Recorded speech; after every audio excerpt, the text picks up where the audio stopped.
शांति और आत्मबोध का मार्ग, अष्टावक्र गीता का द्वितीय भाग।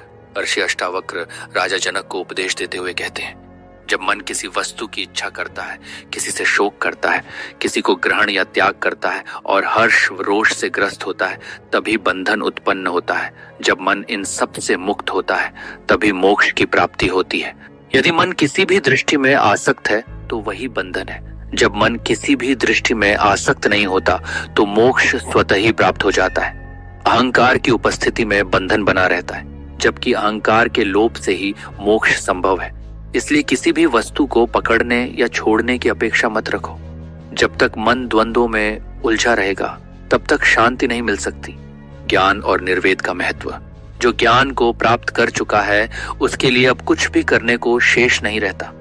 ज्ञान का वास्तविक फल वही है जो इच्छा को शून्य कर देता है। ज्ञानी व्यक्ति इस संसार को त्रिविध तापों, मानसिक, दैविक और भौतिक से दूषित और अनित्य समझकर इससे विरक्त हो जाता है। संसार में कोई भी अवस्था ऐसी नहीं जहां मनुष्य सुख दुख से मुक्त हो। इसलिए जो जैसा प्राप्त हो उसी में संतुष्ट रहना ही सिद्धि का मार्ग है।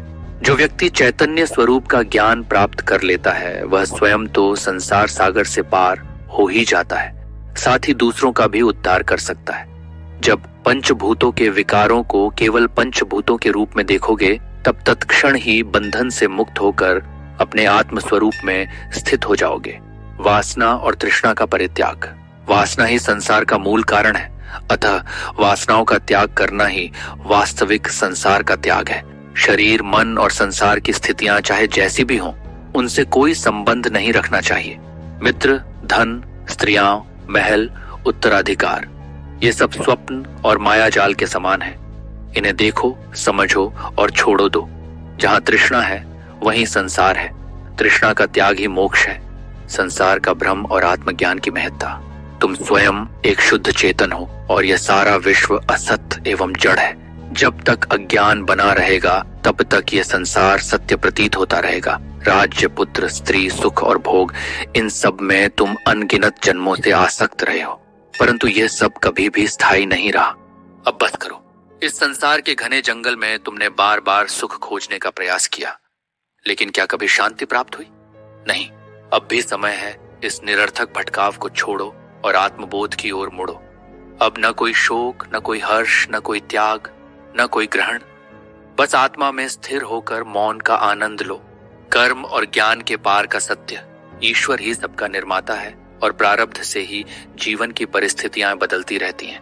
सुख दुख और जन्म मरण प्रारब्ध के ही फल हैं। जब यह निश्चय हो जाता है कि कुछ भी साध्य नहीं है, तब परिश्रम करने का कोई कारण नहीं रहता।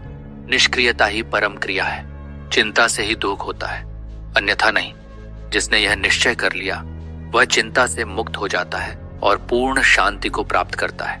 न मैं यह शरीर हूं, न यह शरीर मेरा है, मैं तो शुद्ध बुद्ध आत्मा हूं। जब यह अनुभूति हो जाती है तब कैवल्य की प्राप्ति हो जाती है।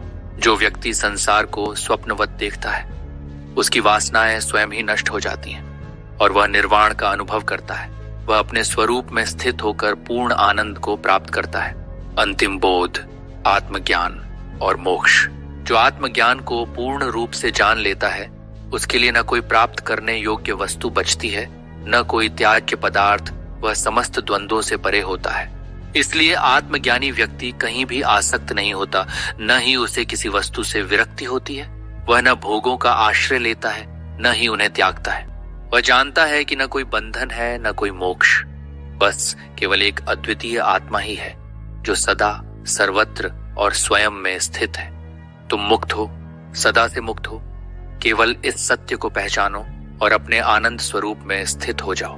कहा जाता है कि अष्टावक्र द्वारा रचित महागीता का एक श्लोक 1000 माणिकों की तुलना में भी बहुत अमूल्य है, क्योंकि अष्टावक्र गीता के श्लोकों में गागर में सागर भरने जैसा बताया गया है। लोकहित के लिए गीता बहुत ही महत्वपूर्ण ग्रंथ है, जिसे पढ़ना भी आवश्यक है। अगर अष्टावक्र गीता से संबंधित किसी भी सलाह, सुझाव या शिकायत के लिए आप अपना कीमती विचार कमेंट्स के माध्यम से हम तक पहुंचाएं। इसके अतिरिक्त आप इसे अपने दोस्तों के साथ जरूर शेयर करें।